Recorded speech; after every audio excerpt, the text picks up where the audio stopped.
મારું નામ મુકેશભાઈ ઠક્કર છે. હું અહીંયા ઉમેદવાન કલાવનમાં રહી છીએ. અમે આજે બહુ સારો વરસાદ થયો છે અને પબ્લિકને આજે ગરમીમાંથી થોડીક રાહત મળી છે. હજી આટલું ને આટલું વરસાદ આખી રાત કે કાલ સુધી સારું વરસાદ પડી જાય તો પબ્લિકને રાહત મળી જાય ગરમીમાંથી. નકા શું છે કે માણસોને ગરમી એટલી છે કે હેરાન કરી નાખે છે આજે. એટલે માણસો પબ્લિકને બહુ રાહત છે આજે. મુકેશભાઈ, વરસાદ ભારે બહુ સારો પડ્યો છે પણ કચ્છમાં હજી ઓછો વરસાદ છે. અત્યારે મોટા પ્રમાણમાં પાણી આવી લોકો જોવા માટે શું કહો? હા, પબ્લિક અત્યારે બહુ સારી જોવા માટે આવી રહી છે. માથે ત્યાં ટપકેશ્વરી માથે ત્યાં વરસાદ હોય ત્યારે આપણા મોટા વનની અંદર પાણી આવતો હોય છે. એટલે અરે પબ્લિક બહુ રાજી છે અને ઘણી પબ્લિક ત્યાં ધીમે ધીમે અત્યારે ચાલુ થઈ છે. હજી જો વરસાદ સારો આવશે તો પબ્લિક ઘણી બધી બહાર નીકળશે જોવા માટે કરીને.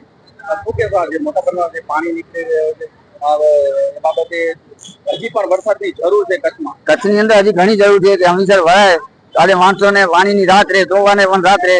માણસો આજે કપડા ધોવા વાળા નાના માણસોના વર્ગ વાળા અત્યારે આપણે હમીસર કપડા આવીને ધોવે છે વર્ષો થયા અને એ માણસને નાના વર્ગને આજે આ હમીસરના હિસાબે રાહત રહે છે. મોટા બંધ આવે તો હમીસરની અંદર પાણી આવે છે.